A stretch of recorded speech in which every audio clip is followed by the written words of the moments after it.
Happy April, everyone. Did you know that it's Financial Literacy Month? To spread financial literacy awareness, I made a special video for you. Today I'm going to share with you 5 important financial basics that everyone should know.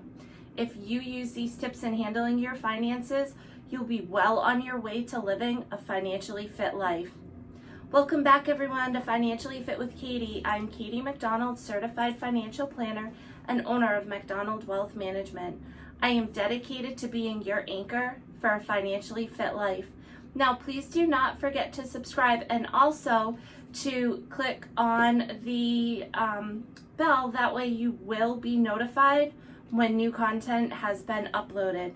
Now let's jump into today's topic on financial basics in honor of Financial Literacy Month.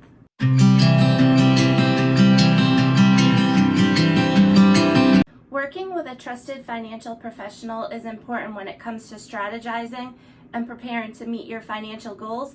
But as most of us handle money on a daily basis, it's so important to have an in-depth understanding of the fundamentals of financial literacy. So today I'm going to discuss with you 5 financial basics that everyone should know. Understanding these important concepts can serve as a basis for your financial standings.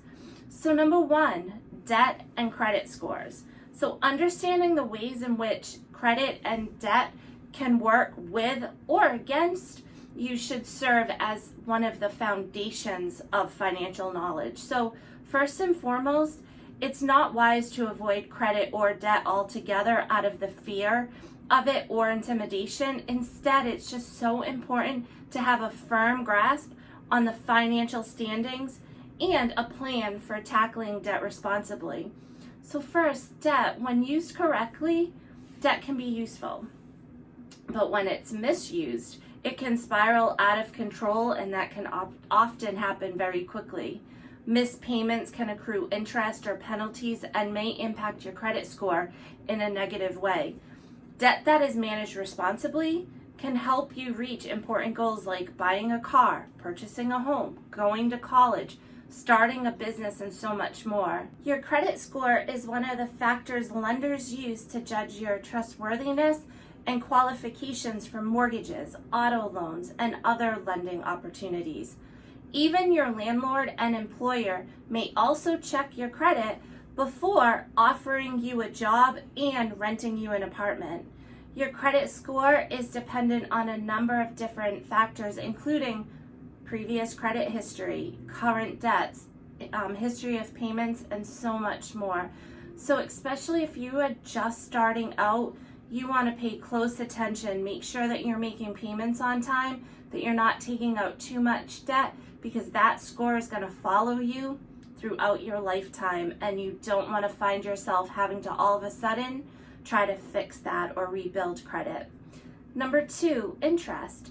There are 2 sides of interest that can make it a tricky concept to grasp.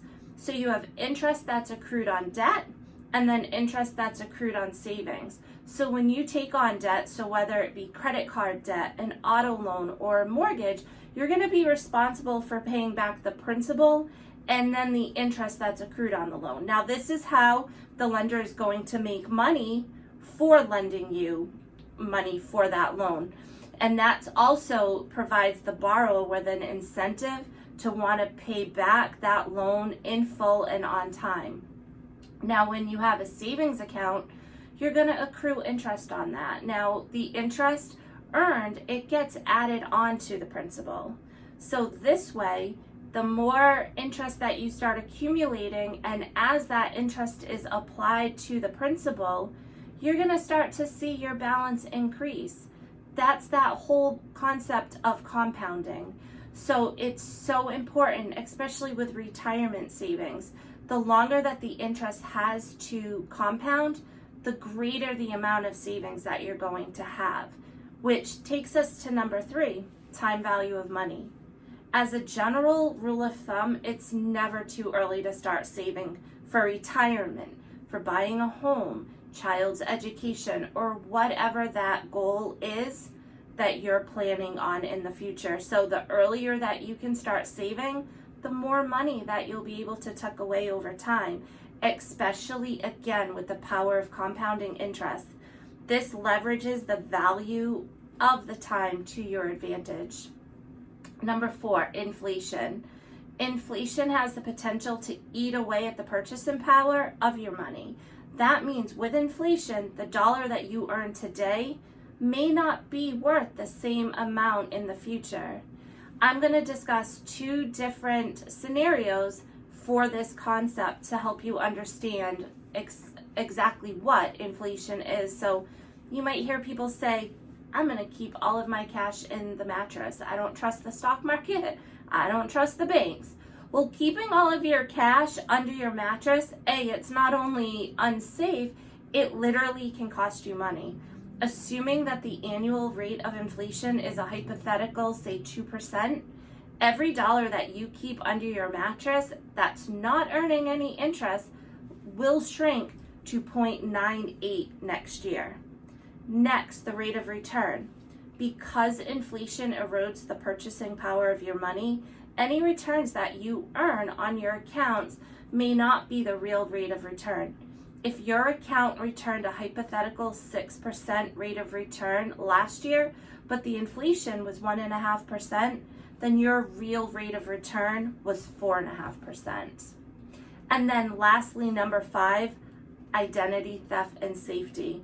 Now, this was a big issue last year due to COVID, but it still remains one of the top issues that we have to face, especially as the world shifts to doing everything virtually.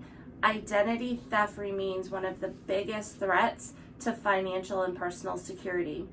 A cracked password or a misplaced social security number can have big consequences on your current and future finances. The common wisdom is to use a unique password for each site and service that you use. A password manager can make this easier by generating and storing strong passwords for the future. Make sure do not write them down where someone might have the ability to steal that password from you, and make sure that you are updating them frequently. While this is a brief overview of some important financial basics, it's important to work with a trusted financial professional to explore these topics even further. Remember to reach out if you have any questions about any financial basics, and take this month to reevaluate your current financial knowledge as you identify potential areas for improvement. I hope that you enjoyed this video. I hope that, either one or all of the items that I went through gives you something to think about of your overall knowledge of financial literacy. If there's anything I can do, feel free to reach out to me. My contact information is listed in the description box. So until next time, everyone, stay safe, be well, bye.